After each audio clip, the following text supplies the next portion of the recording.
Eh bien bonsoir, bienvenue sur Diagonale, l'actualité internationale du jeu d'échecs. Cette semaine, Éloi, actualité très forte, notamment le match Bakrov-Beliavsky, mais pas uniquement.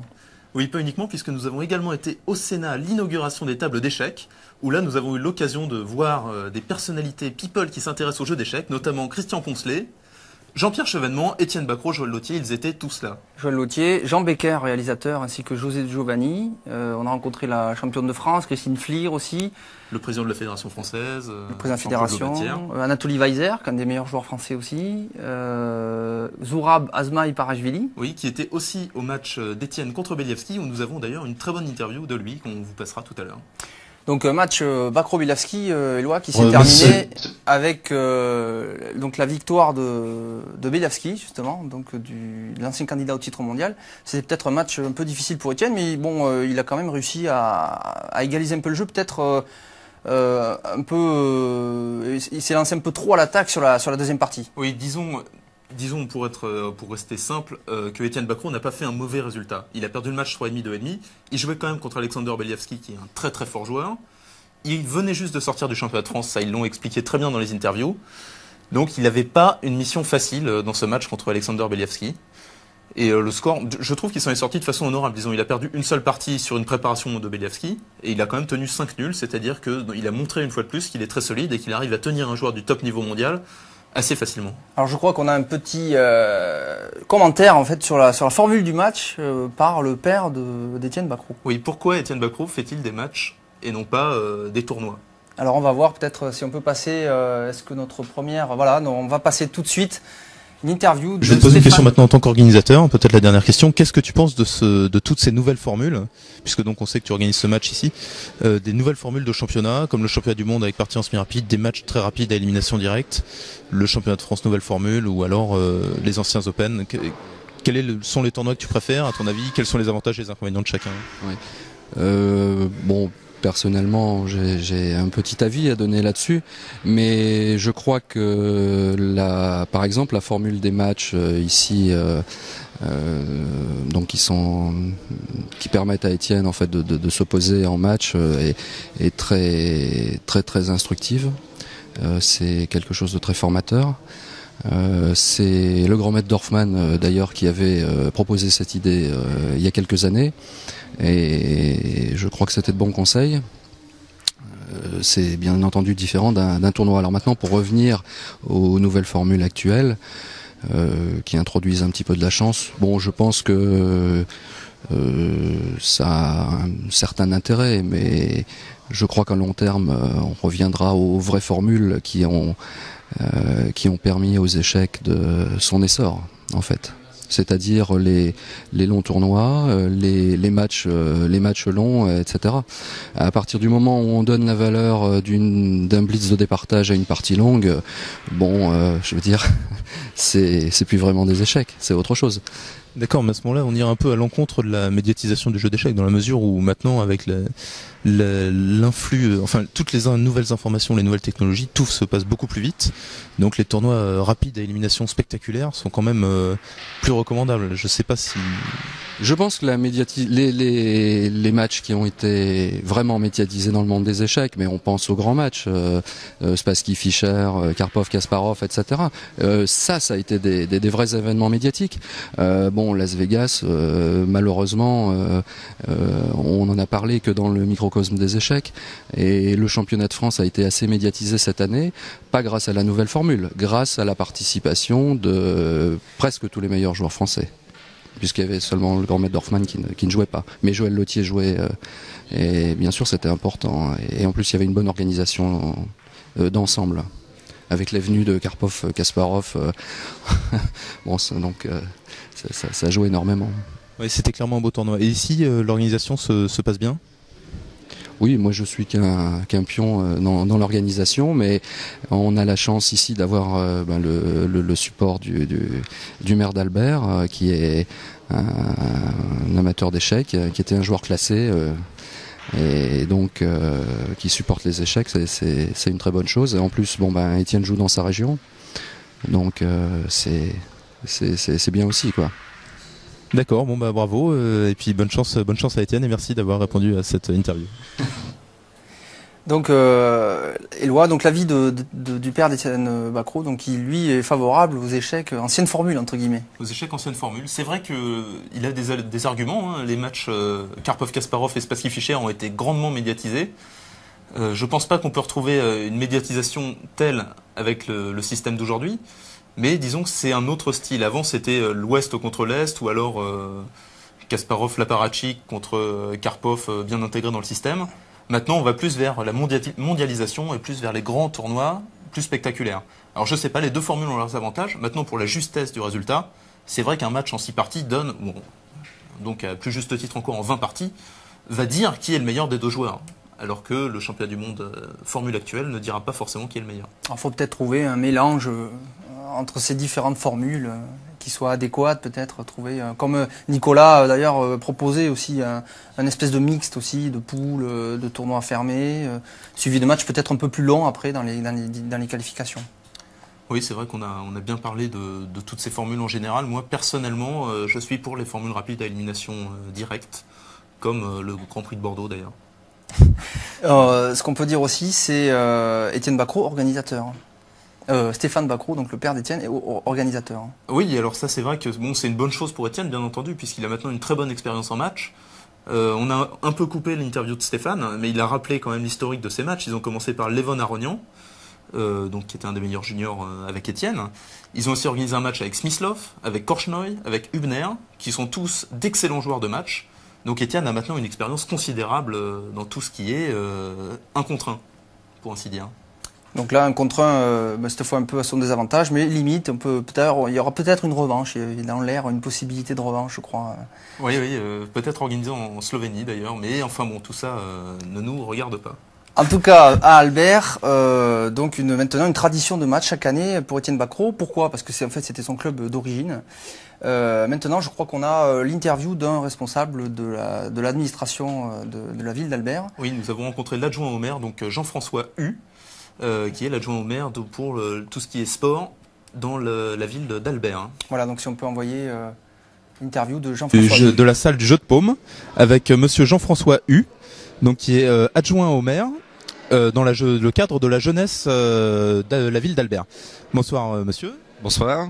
Alors première question, comment et pourquoi organisez-vous cet événement autour d'Étienne et donc bien entendu, quels sont les moyens mis en œuvre par la mairie et comment souhaitez-vous continuer? Eh bien, en fait, Étienne est un enfant du pays et on est très honoré que Étienne se souvienne qu'il y a quelques années, il a débuté à Albert et nous avons souhaité, avec son accord, pérenniser en fait chaque année un match de dimension internationale qui ont des retombées évidentes pour la ville d'Albert. Économique en particulier par exemple au niveau de l'hébergement, de la restauration ou même au niveau de l'image d'une commune. Donc c'est vrai que on est très honoré et à l'avenir on souhaite toujours pérenniser avec Étienne Bacrot qui est un joueur d'échecs très prometteur et dont on est fier qu'il ait pu commencer dans notre commune. Donc à terme vous souhaitez organiser le championnat du monde entre Étienne et son challenger? Au mois de mars 2000, nous accueillons le championnat du monde de billard. Alors effectivement, nous sommes rodés au championnat du monde. Alors effectivement, ce d'échecs serait un plus. Et avec Étienne, qui effectivement est quelqu'un que nous soutenons bien évidemment, on en serait très heureux. Eh bien, merci de soutenir le jeu d'échecs et je vous souhaite une bonne soirée. Et merci encore. Merci d'être venu en Cité d'Ancre. Voilà, Éloi, la Cité d'Ancre, donc, Albert, qui soutient Étienne Bacrot. Donc, comme on le disait, ça fait donc des années, maintenant 4 ou 5 ans, donc, que ces matchs sont organisés. On peut voir en tout cas qu'il y a une vraie afición, comme on dit en Espagne, pour Étienne Bacrot dans sa cité. Oui, qui est l'enfant du pays, comme l'a dit Jean-François Hu. Bon, c'est vrai que moi, je trouve ça très bien. Étienne développe beaucoup de jeux d'échecs. C'est un bon ambassadeur du jeu, à mon avis. Il fait beaucoup de choses. Il refuse jamais une interview. Il est bien dans ses rapports avec la presse. Ce qui est, je dirais, indispensable, un peu comme Peter Leko. C'est la nouvelle génération qui est bien mieux dans son temps que l'étaient les anciens Russes, par exemple, qui ne parlaient pas anglais, donc il y avait le barrage de la langue, mais en plus qui refusaient systématiquement les interviews. Maintenant, on va vers vraiment ce qu'on a toujours rêvé, c'est-à-dire savoir ce que pensent les joueurs, savoir ce qu'ils font, enfin connaître un peu leurs secrets, ce qu'il y a dessous dans les coulisses du jeu d'échecs. En tout cas un peu plus, hein, parce que connaître tous les secrets, c'est pas si facile que ça. On va passer maintenant à la fin de match, à la fin du match en fait, Éloi. Qu'est-ce qui se passe en général à la fin de match d'échecs justement entre les deux joueurs d'une partie? Alors, quand le match est fini, on connaît le résultat, on sait qui a gagné, qui a perdu, et donc on assiste à ce qu'on appelle la remise des prix, où alors on donne aux joueurs une médaille, un trophée ou une coupe, plus et bien entendu une enveloppe qui est l'enveloppe contenant les prix. Les prix, voilà, donc tout simplement. Et ici, donc, nous avons filmé la remise des prix de ce match entre. Je crois que d'abord, avant, Éloi, avant la remise des prix, une fois que la partie est finie, je crois que les joueurs analysent leur partie. Et oui, oui, j'avais oublié ça. Donc oui, il y a une analyse de partie. Oui. Donc à la fin d'une partie, les deux joueurs en fait voient ensemble les possibilités qu'ils n'ont pas pu encore, qui n'ont pas pu donc jouer dans la partie, puisqu'on peut pas évidemment jouer toutes les parties possibles. Et donc ils confrontent leur point de vue pour voir jusqu'à quel point la profondeur de jugement était bonne. Oui, en fait, l'idée de l'analyse est simple. C'est pas forcément de déterminer qui a raison, mais plutôt de confronter les arguments de chacun. Connaître la vérité aux échecs, c'est une chose assez difficile. À laquelle peu de gens se risquent, en tout cas, enfin, ne serait-ce qu'essayer de chercher. Donc là, simplement, on peut confronter deux opinions, et ensuite, l'analyse se fait à tête reposée. Alors, on va voir comment Étienne Bacrot et Alexandre Beliavski analysent leur partie. Voilà, donc là, on voit les deux joueurs, en fait. Donc, c'est bien l'analyse, c'est-à-dire que les deux joueurs, ici, confrontent leurs idées, donc ils sont plus détendus. Oui, là, il y a une main qui vient de passer, c'est Zora Bazmaï-Parashvili, l'entraîneur d'Étienne Bacrot, qui a proposé un coup. Mais enfin, ce plan-là a surtout été filmé sur les têtes des joueurs à l'analyse. Donc là, vous voyez le sourire d'Étienne, c'est beaucoup plus détendu. C'est beaucoup plus détendu, évidemment, que pendant la partie. Ce qu'on peut dire, c'est qu'on a vu aussi un balai, alors on n'a pas pu le montrer là, mais un balai de main aussi. On a vu. Oui, il y a un balai de main, puisqu'il y avait un écran géant de projection qu'on n'a pas montré ici, qu'on montrera dans la prochaine émission. Si, je crois, on l'a vu au début dans le générique. En fait. Dans le générique. Et donc, on voyait très bien les mains des joueurs. Alors, c'était très impressionnant à l'analyse, quand il y avait des propositions de coups assez rapides. Enfin, ça, si vous n'avez jamais vu une analyse entre deux forts joueurs, c'est vraiment un moment à ne pas manquer, où il y a les mains qui se croisent, ils parlent en russe en général, et c'est assez impressionnant à voir. Alors la pression monte, Éloi, parce qu'on a vu donc le père d'Étienne, on a vu l'organisation par l'intermédiaire de Monsieur Hu qui présentait le match. On vient de voir maintenant la fin de la partie. On va voir maintenant ce qu'on disait tout à l'heure. Après la fin de la partie, là c'est la fin du match, la remise des prix. Et après, on aura enfin la possibilité d'entendre les protagonistes. On entendra les deux protagonistes, tout à fait. C'est vrai, c'est quand même le plus intéressant de ce reportage en tout cas. Alors en attendant, remise des prix donc de ce grand match Étienne Bacrot contre Alexandre Beliavski à Albert qui a duré donc toute la semaine dernière. Remise des prix.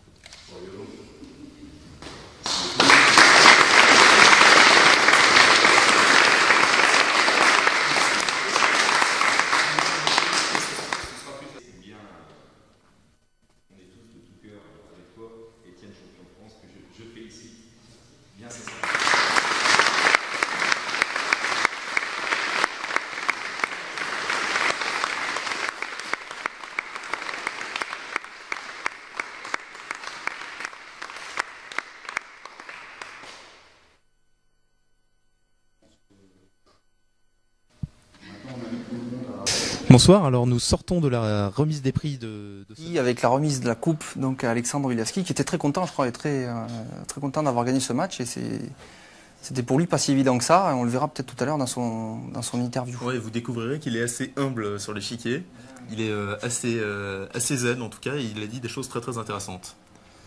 Alors donc la partie suivante, c'est enfin donc l'interview d'Étienne Bacrot. Alors ce qu'on peut noter, c'est que on n'a pas l'occasion d'entendre Étienne Bacrot en fait. Je crois qu'on l'a vu sur TF1, Antenne 2 là, il y a quelques années, donc il y a 3 ans à peu près, 2 ans, je sais plus exactement, quand il avait gagné son titre de grand maître, et c'était à l'époque le plus jeune grand maître de l'histoire du jeu d'échecs, à 14 ans et 3 mois. Quelques mois, oui, 3 mois je crois. Donc on l'avait entendu un petit peu à la télévision, et là on va enfin avoir l'occasion de l'entendre, ce qui n'est pas une mince affaire. Hein. Oui, en fait, c'est un peu en contradiction avec ce que je disais tout à l'heure, mais Étienne est le joueur moderne, mais il est surtout très concentré sur son jeu quand même. Il n'oublie pas l'objectif principal qui est de bien jouer aux échecs. Donc alors, les interviews, d'accord, mais ni avant la partie, ni pendant le match. C'est-à-dire qu'il faut le prendre au bon moment, où là, il se prête très bien au jeu de l'interview, c'est-à-dire en général après le match. Alors est-ce qu'on l'a eu au bon moment, Éloi ? Je pense qu'on l'a eu au bon moment, oui, puisqu'on l'a eu. Alors on va voir. Étienne Bacrot sur les diagonales. Nous sommes à Albert, toujours le dimanche après-midi, avec Étienne Bacrot. Donc tu viens de faire nul contre Alexander Beliavski la dernière partie du match et tu perds le match 3,5, 2,5. Quelles sont tes impressions sur ce match? Bon bah aujourd'hui j'ai pas eu d'occasion de prendre l'avantage. Bon, même si j'ai gardé pendant une vingtaine de coups une position avec toutes les pièces sur l'échiquier et tout ça, mais bon finalement j'ai rien pu obtenir et c'est logiquement qu'aujourd'hui on a fait nul. Et bon, dans le match j'ai loupé 2 occasions de prendre l'avantage en fait. Dans la première partie j'avais l'occasion de peut-être de prendre l'avantage à un moment. J'ai pas réussi, voilà, et j'ai perdu la deuxième. Bon, j'étais mal préparé. Voilà. Et bon, j'aurais dû revenir au score dans la 4e. J'avais un pion d'avance et puis vraiment une bonne position, mais voilà, j'ai toujours pas réussi et j'ai pas concrétisé mes chances. Et lui, il a réussi et voilà, il a gagné. D'accord, donc en fait, t'as pas gagné une partie dans le match, c'est 5 nuls et une défaite.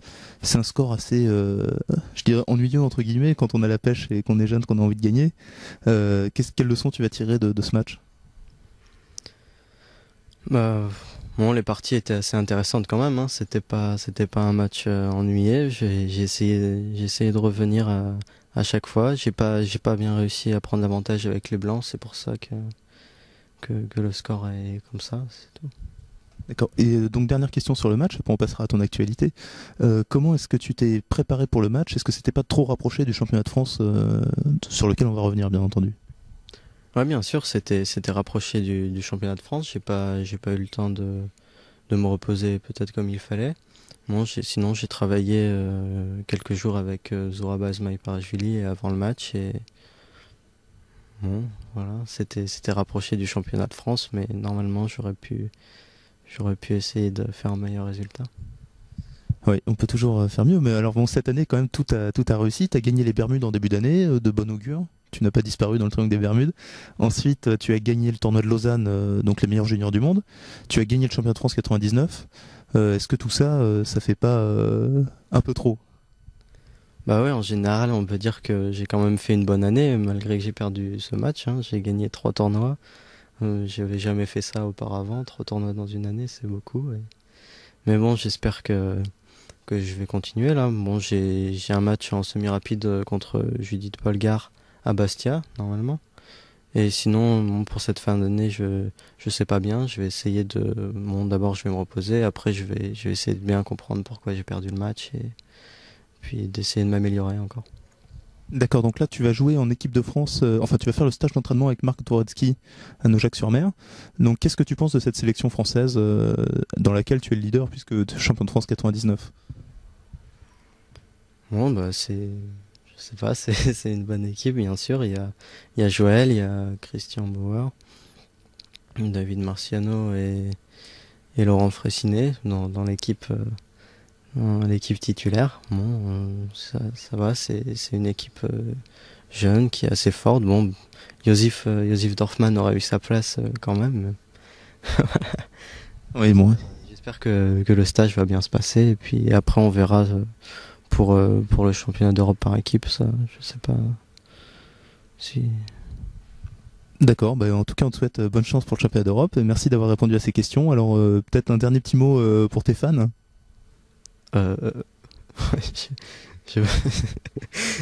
C'est un peu piège.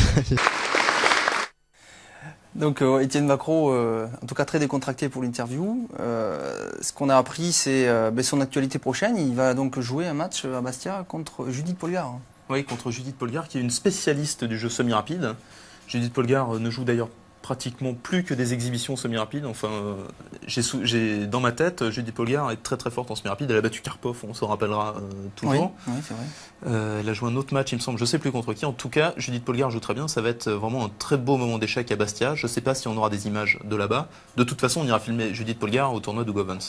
On essaiera en tout cas d'aller filmer Judith Polgar. Ce qu'on peut noter, on va quand même faire un peu de publicité pour le tournoi de Bastia. C'est un très très grand tournoi avec beaucoup de prix, Éloi, qui commence à devenir donc un rendez-vous habituel, annuel.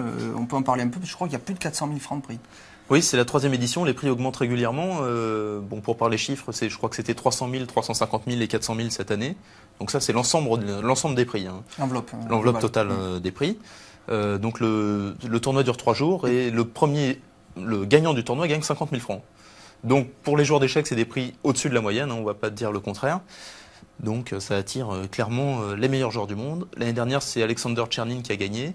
Disons qu'on n'arrive pas à toucher le top 10 encore. Voilà, c'est pas les 10 premiers quand même, mais effectivement dans les 100 premiers, il y a beaucoup de monde. Donc le tournoi est pérennisé maintenant puisque ça va être la 3e édition, ce qui commence à être bien. Bon et puis évidemment, je vous parle pas de Bastia et Bastia quoi. Bastia c'est vachement sympa. Donc encore. Moi j'ai joué les 2 premières éditions. En tout cas, ça m'a toujours fait très plaisir d'aller là. Et donc pour la première fois, un match exhibition en fait, c'est un match exhibition que va faire Étienne, match semi-rapide dans un théâtre à Bastia, Bacro Polgar. Pas rater ça, on essaiera d'y être. On verra en tout cas. Bon. Alors maintenant, donc on a vu Étienne Bacro, on va évidemment pas rater l'interview d'Alexandre Beliavski. Il faut le rappeler quand même, c'est un des meilleurs joueurs du monde, ancien candidat au titre mondial. Il a été barré de sa route vers le titre en fait en 83-84 par le grand Kasparov au sommet de son art. Ça reste une grande figure des échecs des années 80. Ouais, il a été quadruple champion du RSS. Ce qui n'est pas rien. Oui, quand on sait que l'URSS était la nation, et toujours d'ailleurs la Russie, nation number one dans le monde, qui gagne régulièrement le championnat du monde des nations, les Olympiades d'échecs. Oui, tout à fait. Bon, Alexander Beliavski, hein, c'est un monument du jeu, on ne peut pas vraiment en dire plus. Donc, réaction de ce joueur très modeste et en même temps très fort. Alexandre Beliavski. Alors nous sortons de la remise des prix de ce match Étienne Bacro contre Alexander Beliavski dans la Somme à Albert.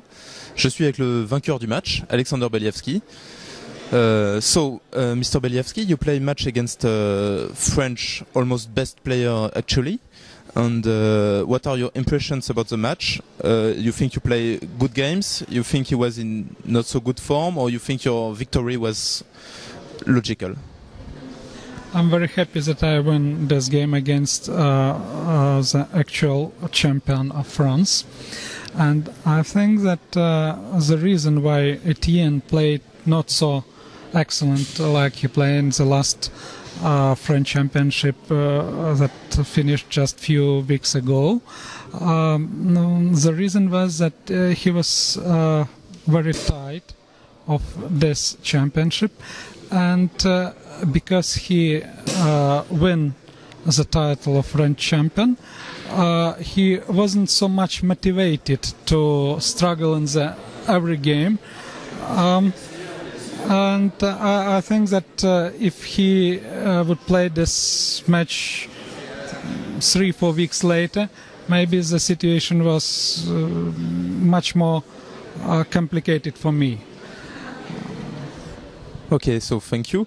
And what can you say to young player, to Etienne in particular? What advice can you give to Etienne to improve his level? Because we know that with your experience of matches and of just playing chess, you can give very good advices.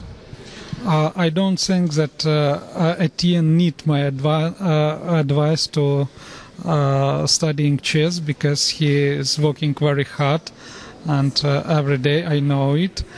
I think he should just to continue studying chess and playing chess, and he's very modest, very talented person.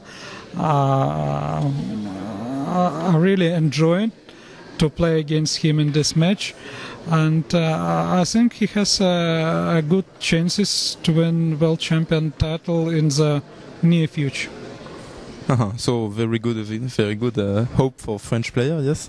And what are your next tournaments? Your actuality for chess now? Well, it's fall, it's autumn, and 2 ligas will start it: Hungarian Team Championship, Hungarian Liga, and Bundesliga in Germany. So I will play in both of this liga, and probably also in Slovenian Team Championship that will take part at the beginning of November. And at the end of November, I will take part in the European Team Championship. Okay, thank you, Mr. Beliavski, and congratulations again for this victory. Thank you. Et voilà, Alexandre Beliavski, Eloi, big chance to have Alexandre Beliavski for an interview. On a eu donc une grande chance d'avoir Alexandre Beliavski en interview. C'est sûr que si on est allé le chercher en Russie, on aurait peut-être eu moins de chances de le trouver. Oui, tout à fait. Non, mais en tout cas, il est vraiment adorable comme personne. Puisque donc, qu'est-ce qu'il a dit sur Étienne? Il a dit qu'il pouvait pas lui donner de conseils. Ce qui est quand même assez, je sais pas trop comment dire, mais c'est vraiment respectueux, quoi. Ça veut dire, oui, qu'il estime qu'Étienne est sur la bonne voie, et à tel point qu'il estime qu'il a même des chances de devenir champion du monde. Oui, il a dit ça aussi, mais je pense que ça reste bien dans la philosophie de ce grand champion, qui est que le vrai travail, c'est celui qu'on réalise tout seul. Donc pas de conseil extérieur. Simplement, il dit à Étienne, voilà, le mieux, c'est que tu découvres tout seul.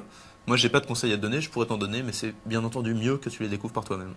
Oui, peut-être ça rentre mieux et ça reste mieux. C'est plus dans son état d'esprit, et en plus, bon, bien entendu, c'est une méthode qui a fait ses preuves. Voilà, donc actualité sinon d'Alexandre Beliavski, on ne fait pas de tournoi, surtout du jeu en équipe. Oui, apparemment, il joue plus trop avec ses nerfs. Il en a peut-être un peu marre de la tension nerveuse terrible qu'il y a dans les dernières rondes des tournois. Dans le jeu par équipe, c'est beaucoup plus décontracté, dans la mesure où on joue une partie, il y a toute l'équipe qui est derrière. C'est quand même un jeu qui est plus adapté, disons, au jeu sans tension, au jeu décontracté. Alors, beaucoup de Russes dans ce match, Éloi, puisque l'entraîneur d'Étienne lui-même était dans l'ex-URSS. Il s'agit d'un joueur très fort, puisque c'est le 14e joueur mondial. Oui, il s'agit du Géorgien Zurab Azmayparashvili. Alors, le nom est un peu dur à intégrer, mais donc c'est un joueur très très sympa, souriant, il joue aux cartes, il est très cool, quoi. Moi, j'aime beaucoup ce joueur. En plus, il est très fort, puisque 14e mondial, c'est quand même assez exceptionnel. Donc, il entraîne Étienne depuis un bout de temps déjà. Ça doit bien faire 6 mois au moins. Je me rappelle qu'il était déjà en gain avec lui. On l'avait vu d'ailleurs sur la vidéo du tournoi d'Anguin. Oui, d'ailleurs, oui, tout à fait. Voilà. Que dire de plus, à part montrer des images? Voilà, Zurab Azmayparashvili. Bonsoir, donc nous sommes cette fois-ci avec Zurab Azmayparashvili, l'entraîneur d'Étienne Bacrot actuel, et qui l'a secondé pour toute la durée de ce match. So, Mr. Azmayparashvili, good evening. Good evening.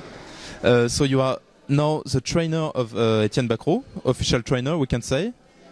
Yeah, we can say more or less, but it's possible to use the term, I think, sparring partner. It's much better to use this.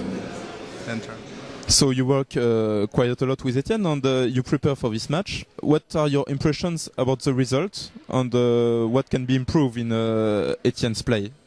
Okay, it's for us 3.5, 2.5. It's not a good result, but I think after French Championship, where Etienne became French champion, it was so short period, just 2 weeks, less than 2 weeks to play the match, and he don't have time to be enjoy after this good event, and also to take a rest. Just after a few days we start to work at 4th of September. And you see, I understood that Etienne is not so happy to play now chess, and this was the main problem. And in general, in the match, he showed that with black he lost one game, and this game was the preparation, but it was all preparation and some mistake there. But another 2 games with black, he has one game absolutely winning position, and he had to win in the 4th game, and the last game also he has chances, but Beliavski also has quite normal position. With white color, I expect that will be problem, because now it's the time in the world people, chess players, normally are preparing black color more than white, and we are a little bit unlike, because of in Yugoslavian team championship where Beliavski played just before the tournament, he used these 3 games, these 3 openings, which one Etienne played there. We just don't know this information, we don't get, and we were unlucky. Okay, it's normal to for this age, in 16 years old. Not every tournament he will be win in his life, and Beliavsky he's one of the top players in the world. And I think this is for Etienne a good school. And if every time he will be winner, okay, he will be very soon world champion. But he will have to try sometimes to lose and to understand why he lose the mature games. Yes. So maybe one more question about your future with Etienne. What are your objectives? You want to make him world champion, and so what are your perspectives with Etienne? Okay, to say that we have program for this to become world champion, of course, but you understand that it's not the same as a French champion or okay, any winner of some events, even strong tournaments. This is world champion, and for example, we prepared to be real world champion and not like a tournament, for example, Las Vegas, and to be number first in the world. It seems to be next Kasparov, but believe me, it's a very hard job. He have to make very hard job, and not only he must be lucky also at the same time, because I think he have a talent to be. Okay, so thank you very much for this, and we hope best for you. Thank you. Voilà, Eloi, l'entraîneur d'Etienne qui donnait son avis sur le match. Oui, oui, tout à fait. Alors, bon, les remarques intéressantes. Bon, il a détaillé un peu pourquoi Etienne avait perdu le match. Il a dit un principe très juste, c'est qu'à 16 ans, il ne peut pas tout gagner. Il doit perdre de temps en temps. Et il faut qu'il tire le maximum de profit de ses défaites, c'est-à-dire qu'il comprenne en fait tout simplement pourquoi il a perdu. Et la phrase finale est assez sympathique. C'est, je pense que bon, c'est très dur d'être champion du monde. Il faut travailler beaucoup. Il faut beaucoup de chance, mais il a le talent pour y arriver. Et il a le talent pour devenir un nouveau Kasparov. C'est ça, nouveau Kasparov, c'est ça exactement l'objectif qu'il essaie en tout cas d'atteindre avec son élève en fait. Son nouvel élève, ils ont tout un programme d'entraînement. Enfin, ils travaillent. A priori, ils sont plutôt efficaces. Ils travaillent bien ensemble, je dirais. Bon, c'est un entraîneur de talent très fort. Bon, alors maintenant, on va voir. Hein. En tout cas, on peut dire que si l'élève dépasse le maître étant déjà 14e mondial, il a des chances d'être dans les premiers. Oui, tout à fait. Non, mais c'est un bon entraîneur et c'est un bon élève. Donc, une belle combinaison. Une belle combinaison. Alors, notre reportage sur Albert se termine, mais ce qu'on peut dire, c'est qu'on a mis en ligne donc la 4e partie, où Etienne aurait pu revenir, puisqu'il a gagné un pion. Dans une partie très tendue. Alors je vous rappelle que vous pouvez regarder cette partie, donc il y a deux façons de la voir. Vous pouvez cliquer sur le bouton jouer qui est à votre droite donc sur l'écran, qui vous amène sur une applet Java sur lequel vous avez la partie, donc la 4e partie du match Bacrot-Beliavsky. Deuxième option, Eloi, c'est on peut télécharger en cliquant sur le bouton PGN, le fichier PGN qu'on appelle Portable Game Notation, qui permet de suivre la partie sur des logiciels. Oui, alors ça dépend de votre plateforme. Enfin, les spécifications techniques, Stéphane les connaît mieux que moi, puisqu'à la base, c'est pas ma formation. Donc je pense qu'il a tout expliqué assez clairement. Voilà, donc deux façons pour vous de voir la partie, soit directement en regardant sur Internet Explorer ou Netscape, donc j'arrive plus à trouver le mot, voir l'applet Java, ou alors charger le fichier PGN pour le regarder sur un logiciel spécifique que vous trouverez en cliquant sur différer. Voilà, donc voilà pour la version technique. On n'aura pas le temps, Eloi, de voir la partie, parce que maintenant on va voir un deuxième reportage. La semaine a été riche avec un bel événement au Palais, au Jardin des Luxembourg. Très bel événement donc à Paris cette fois. Bon, là c'est plus vraiment du jeu d'échecs, c'est l'inauguration des tables d'échecs. Mais alors qu'est-ce que ça permet de découvrir?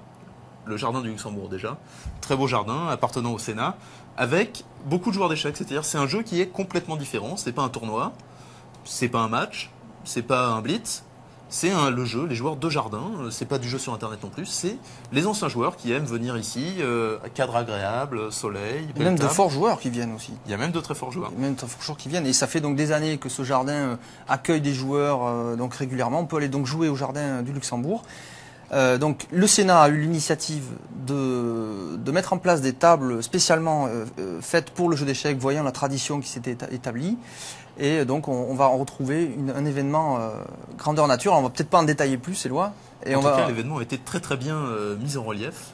On a très bien fait mousser l'événement et tout le monde était là. Tout le monde était là. Alors voilà, premier petit passage vidéo sur le Jardin du Luxembourg. beaucoup moins bien que moi, mais avec beaucoup plus de plaisir aux échecs. Et je voudrais remercier en particulier, connaissant son emploi du temps particulièrement chargé, M. Jean-Pierre Chevènement, ministre de l'Intérieur. Super. Je rappelle que M. Jean-Pierre Chevènement a fait de Belfort une capitale des échecs, et c'est une des raisons qui l'ont conduit à nous rejoindre pour cette manifestation. Vous le savez, le Jardin du Luxembourg est un rendez-vous traditionnel des joueurs d'échecs.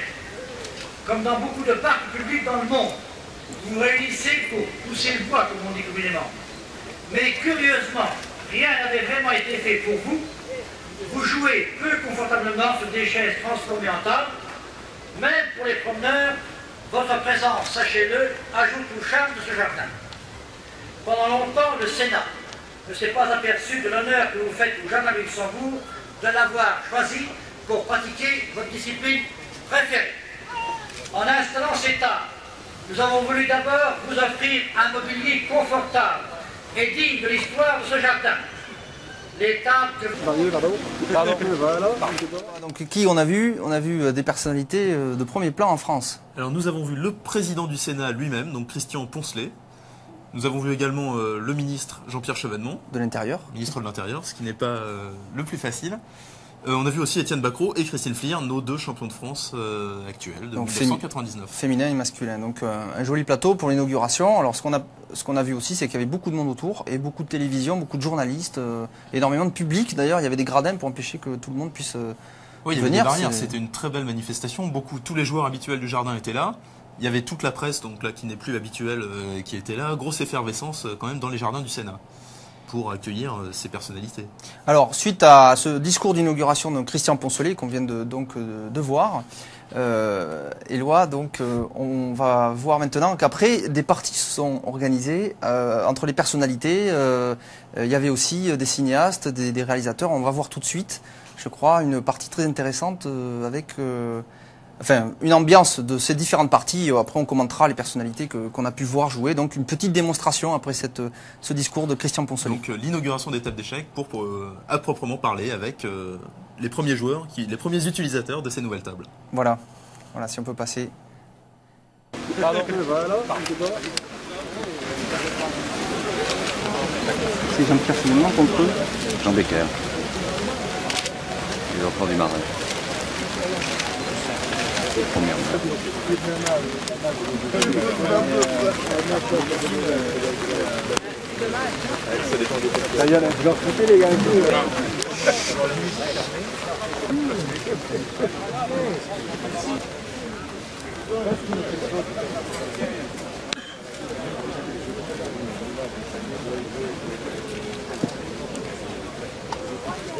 Parapluie. Ici, donc, on voit, on a vu la femme d'Étienne, de Joël Lautier. Ici, Christine Flier. Championne de France. Et là, le blitz entre Jean-Claude Loubatière à droite. Président de la fédération contre Bachar Kouatli. Ici, alors ici, il y a donc Jean Becker à droite contre Jean-Pierre Chevènement, si je me trompe pas, à gauche. Et alors là, voilà, le clou vraiment le clou de cette inauguration, c'est Azmaï Parashvili à droite qui joue contre Anatoly Weiser, champion de France 97. En téléphonant en même temps. Et il téléphone en même temps. Alors pourquoi on ne sait pas, ça parlait russe. Je pense que Alexander Beliavsky était en train de négocier l'arrivée sur son prochain tournoi. Donc voilà ces différentes personnalités donc qu'on a vu ici jouer. Beaucoup de plaisir, je crois, et des personnes qui sont venues, comme on va le voir peut-être un peu plus tard, avant tout pour médiatiser le jeu d'échecs. On se rend compte que beaucoup de gens, en fait, beaucoup de gens jouent aux échecs, y compris chez des personnes qui font tout autre chose. Oui, ça c'est vrai. Enfin, il y avait vraiment du beau monde dans ce jardin. C'était avant tout c'était très convivial. C'était vraiment agréable d'être là-bas. On sentait que tout le monde était détendu. C'était vraiment une bonne ambiance avec des gens sympas et des joueurs d'échecs venus de toute la France. De toute la France, même de Toulouse. Même de Toulouse, de Rouen aussi et de Bordeaux. Donc. De Bordeaux, tout à fait. Donc beaucoup de monde. Alors on a aussi des gens qui viennent de Montpellier, puisqu'on a vu tout à l'heure le président de la fédération, donc Jean-Claude Loubatière, qui était présent aussi donc, pour cette inauguration. Donc ça a attiré beaucoup de monde. On voit que quand les institutions s'occupent un peu du jeu d'échecs, tout le monde vient. Donc on va voir maintenant une interview du président de la fédération, Jean-Claude Loubatière. Oui, ce cher Jean-Claude. Nous sommes au Sénat avec Jean-Claude Lebatière, le président de la Fédération française d'échecs. Alors ici, c'est un événement très médiatique et très bon pour les échecs a priori. Comment la fédération le soutient et qu'est-ce que vous pensez de cet événement tout simplement ? Bon, d'abord, c'est un événement qui est très important pour les échecs parce que les échecs, c'est tout. C'est Internet qui arrive, c'est jouer seul contre un ordinateur, c'est jouer traditionnellement. Et puis, c'est aussi jouer dans les jardins publics avec des gens qui aiment les échecs, qui se passionnent, qui viennent voir. Et donc, aujourd'hui, c'est une forme de reconnaissance pour ce type de jeu qui n'a pas disparu. D'accord. Alors ici, vous avez été déjeuner au Sénat et donc apparemment tous les gens sont contents. Vous avez été bien reçus. Il y a beaucoup de joueurs d'échecs. Comment un événement comme ça peut-il être organisé ? Enfin, quels sont les secrets d'une réussite pareille ? Bon, je crois qu'il faut partout, il faut qu'il y ait un détonateur, quelqu'un qui soit motivé. Bon, dans le cabinet du Sénat, il y a un joueur d'échecs qui est motivé, qui a été certainement celui qui a initié le projet. Et donc après, bon, le projet il se monte et puis c'est bien. D'accord. L'actualité fédérale pour la médiatisation du jeu, ça passe par quoi ? Ça passe par beaucoup de choses. Bon, c'est un petit peu une question difficile parce que bon, c'est d'une part les échecs spectacles, c'est d'autre part les échecs chez les jeunes, c'est Internet, des compétitions par Internet. Donc il y a beaucoup de volets et puis c'est bien sûr nos champions, que ce soit Étienne Bacrot, champion de France, Marie Sebach, championne d'Europe des moins de 14 ans. D'accord, donc la fédération bien avec son temps dans la technologie. Merci monsieur Lebatière. Merci. Voilà donc Éloi, même le président de la fédération était là et on peut dire qu'il était assez content de cet événement. Oui, il a fait un blitz contre Bachar Quatli. Alors Bachar Quatli, peut-être candidat à la présidence de la fédération, en tout cas c'est un des candidats potentiels. Et ils ont fait match nul dans cette belle partie. Et il paraît que Jean-Claude avait pris l'avantage quand même. Jean-Claude a raté un mat en 2. Alors bon, mais c'est pas habituel pour lui puisqu'il joue quand même assez bien aux échecs. C'est un passionné du jeu. Il a 2100-2002, ce qui le place quand même à un niveau international assez raisonnable. Et Bachar Quatli, bon bien entendu, est grand maître d'échecs et joue très très bien. Donc un match qui était intéressant. Peut-être Bachar avait fumé un peu trop de cigares cette fois-ci. Oui. Et donc une partie nulle. Donc maintenant il reste encore du monde. D'ailleurs on va pas pouvoir tout passer Éloi puisqu'on va en garder un peu pour la semaine prochaine puisqu'en fait on pourra pas tout caler tellement il y avait de monde. Mais il nous reste encore des personnalités très intéressantes à voir, notamment encore une fois quelqu'un qu'on connaît bien puisqu'on l'a vu tout à l'heure. Eh bien il s'agit de Étienne Bacrot. Le jeune Étienne, champion de France 99, qui a perdu le match contre Beliavski. Donc il était encore là au Sénat avant de partir pour ce fameux match, ce fameux entraînement avec Marc Dvoretsky à Naujac-sur-Mer dont on a parlé pendant l'interview avec lui. Donc la star française des échecs, Étienne Bacrot, deuxième.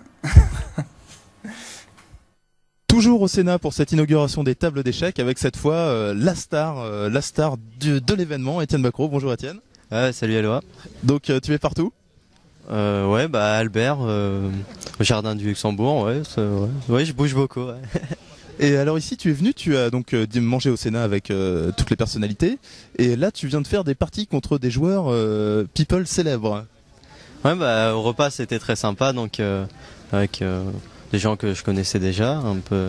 Et puis là j'ai fait une partie contre Jean Becker. J'étais pas positif contre lui, j'avais fait 2 nuls en simultané, mais là finalement j'ai réussi à m'en prendre et c'est bon, j'ai gagné la partie. D'accord, donc tu te sens à l'aise dans ce genre de manifestation ? T'es un bon ambassadeur du jeu ? Ouais, peut-être. Étienne, pas très convaincu. Bon merci pour cette interview et bravo pour ce que tu fais pour les échecs. Ouais, merci Éloi et bravo à toi pour ton boulot de journaliste, c'est très bien. Ouais, merci. Alors je me demandais, moi, Éloi, s'il te chambrait pas là.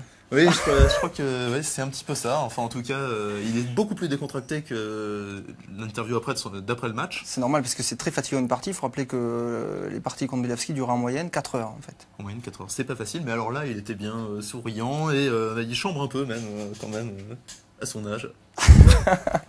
En tout cas, très, très sympathique. Donc Étienne était donc invité par le président du Sénat. Bon, en fait, ils se sont rencontrés avant. Je crois qu'il y a eu un repas informel. Oui, il paraît que c'était d'excellente qualité. D'excellente qualité. J'imagine, dans la présidence du Sénat, ça devait être assez agréable. Ils sont tous ressortis avec des cigares énormes.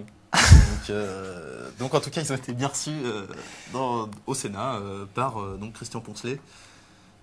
donc l'initiateur, en fait, on y reviendra après puisqu'on a une autre interview à montrer plus tard. Tout à fait. Alors, pas mal d'interviews encore intéressantes. Après le champion de France, on va avoir l'interview maintenant du numéro 1 français depuis des années. C'est le plus fort joueur français, Joël Lautier. Oui, il s'agit de Joël Lautier, sans surprise. Bon, il est très fort, il a raté son championnat de France cette année. Les autres tournois lui ont bien réussi. Globalement, en 99, ça a été une année un peu de retour de Joël Lautier après une grande période difficile. Il s'est fait éliminer au championnat du monde de Las Vegas en 8e de finale contre Boris Gelfand, ce qui était donc pas si facile. C'est sa bête noire un peu. Donc là, Joël Lautier un peu tranquille en vacances dans ses jardins d'inauguration. En tout cas, voilà, Joël Lautier pour la première fois sur Diagonale, totalement, enfin en visibilité totale, puisqu'on l'avait passé une fois uniquement en analyse et on ne l'avait pas vu pour un problème de montage. Joël Lautier.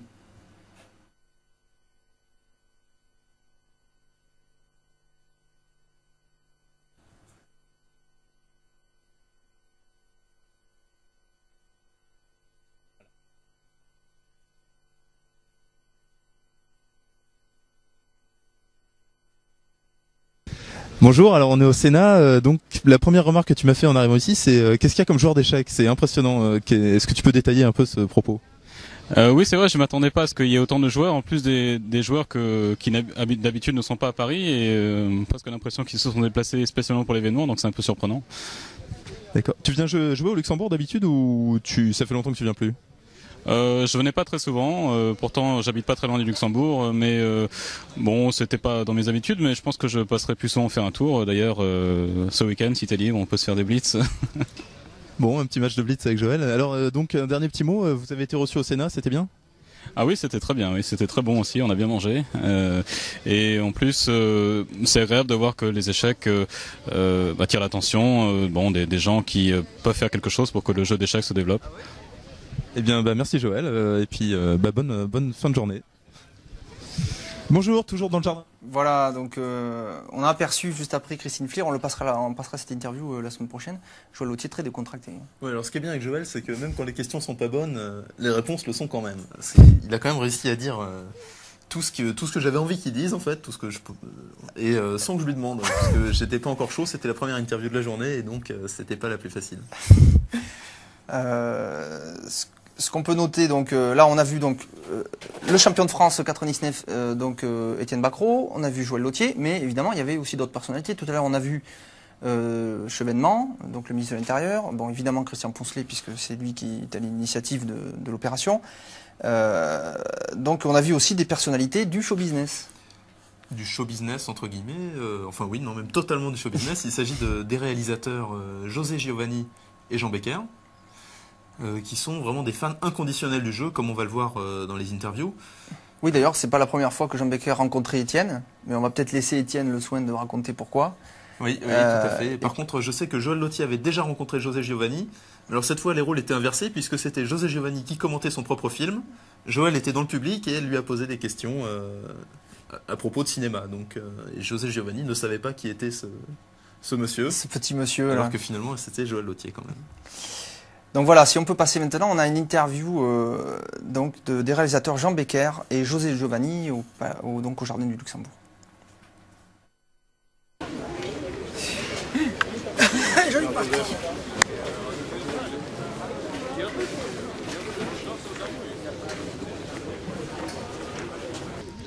Nous sommes donc au Sénat avec nos réalisateurs préférés, donc Jean Becker, José Giovanni et le jeune génie français Étienne Bacrot.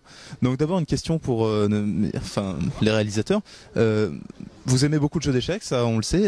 Vous êtes venu ici, c'est très gentil. Donc en fait vous êtes venu avant tout pour jouer ou pour médiatiser le jeu d'échecs?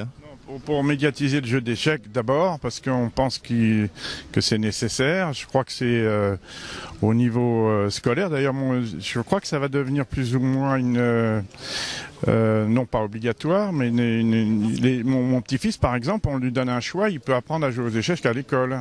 Donc je crois que c'est une grande ouverture d'esprit, que c'est très bien, que ça apprend aux enfants à se calmer par moment et à prendre, je sais pas, une manière une classification de l'esprit. Voilà, c'est pour ça que j'essaie de faire de mon mieux pour essayer que les échecs soient plus connus en France.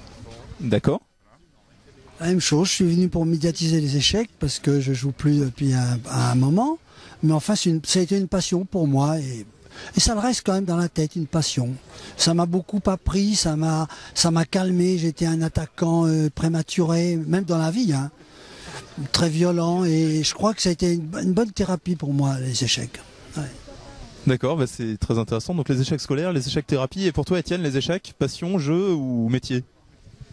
Bah, pour moi, c'est une passion où j'essaie toujours de m'améliorer pour faire de bons résultats. Voilà, et je trouve très bien que des gens connus nous aident pour promouvoir le jeu d'échecs.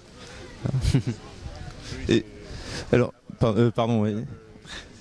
Heureusement qu'il y a des gens, justement, c'est récent quand même, qu'il peut y avoir des gens comme Joël, comme lui, je veux dire, comme toi. Si, c'est vrai. Avant, ça n'existait pas, ou très peu. Il y a eu quelques joueurs français, mais là, en ce moment, il y a une recrudescence de jeunes joueurs français qui montent leurs dents. Hein, c'est bien. Oui, alors deux questions en une, deux dernières petites questions. Est-ce que vous avez des enfants? Est-ce qu'ils jouent aux échecs? Alors j'ai des enfants qui jouent un petit peu, j'ai des petits enfants qui jouent aussi très peu, mais qui ont envie de jouer. Donc je sais pas si je vais les pousser à jouer, mais en tout cas chaque fois qu'ils me demandent, j'aime bien jouer avec eux, quoi, ça me fait plaisir. Voilà.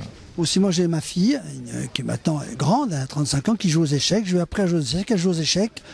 Mon fils, j'ai pas pu. Peut-être avec mes petits enfants, les deux plus petits, là, deux petites filles, de rien du tout. Je vais peut-être essayer de leur apprendre à jouer aux échecs. Je crois qu'il faut pas les forcer. C'est une passion, comme disait José, c'est-à-dire que on a envie. Je crois que Étienne, c'est pareil. Je te pose la question. Est-ce que toi, on t'a pas forcé à jouer? Ça t'est venu de jouer aux échecs? T'avais envie de faire ça, hein? Voilà. Forcer. Bien sûr, c'est venu tout seul. Il vient de lui-même, c'est formidable. Voilà. Et je dois ajouter que vous savez, les échecs aussi bien dans les sanatoriums. Les maladies de longue durée ont sauvé beaucoup de gens parce que ça les a tirés de leur maladie, ça les a empêchés de penser à leur maladie.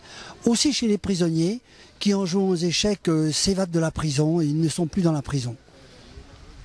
D'accord, et ben merci beaucoup, c'était très instructif. Alors j'ai vu que vous avez joué 3 ou 4 parties, quel était le résultat? Oh, c'est pas la peine de dire ça. Si. C'était mon élève, hein, mais il a dépassé. C'est moi qui lui ai appris à jouer aux échecs. C'est lui qui m'a redonné le grand goût des échecs, c'est José. D'accord. Aujourd'hui. Bon, merci beaucoup. Voilà, Éloi, des passionnés. Oui, clairement des passionnés, hein, en plus des réalisateurs de talent. Donc, que demander de mieux pour le jeu d'échecs, hein, je sais pas. En tout cas, peut-être d'organiser un match Étienne Bacrot, Jean Becker, peut-être, au Palais des Congrès, à Paris. En tout cas, c'est un fort joueur, parce qu'il a battu aussi Jean-Pierre Chevènement. Il avait fait 2 nuls contre Étienne Bacrot en simultané. Oui. Donc, comme le disait Étienne tout à l'heure, en fait, il n'avait pas encore réussi à gagner une partie contre Jean Becker. Bon, c'était un simultané, il jouait contre le joueur, mais c'est donc un joueur d'un très bon niveau. Ah oui, c'est clair. Moi, j'ai regardé un peu ses parties contre José Giovanni, justement, et la partie se tenait. C'était les pièces qui allaient plus ou moins au bon endroit. Bon, je dis pas qu'il n'y avait pas des imperfections, mais en tout cas, les parties étaient assez... on sentait que les bases étaient bonnes et qu'il y avait un peu d'originalité en plus.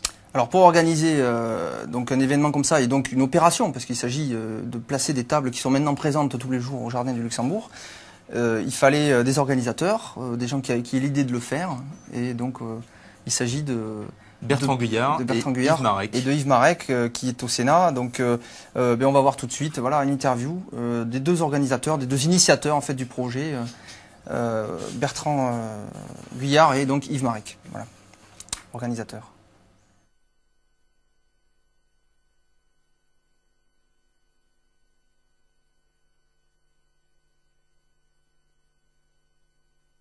Luxembourg, dans les jardins du Sénat, aux échecs, et ça fait des années que j'attrape des scolioses.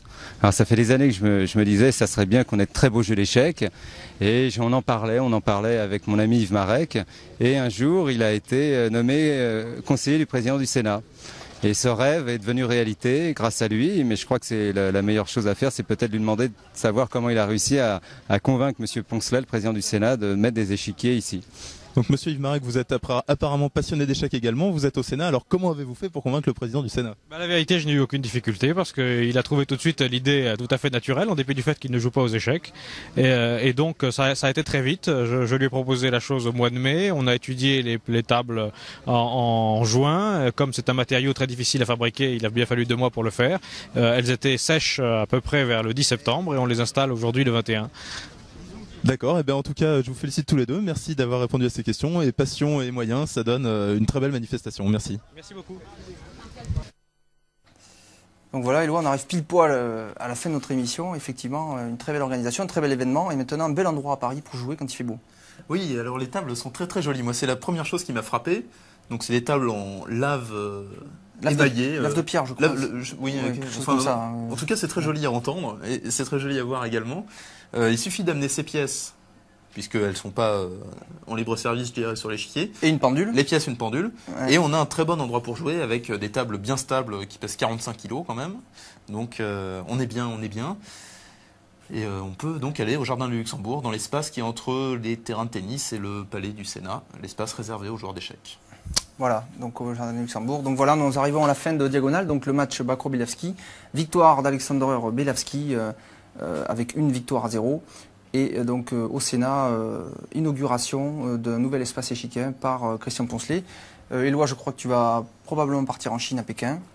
Et donc nous nous revoyons. Je crois que tu n'es pas là la semaine prochaine. Ni la suivante. Ni la suivante. Donc dans 3 semaines, tu reviens. Et la semaine prochaine, je crois que nous recevons Nicolas Giffard. Ne manquez pas Diagonale. La semaine prochaine, l'actualité internationale des échecs sur Canal Web.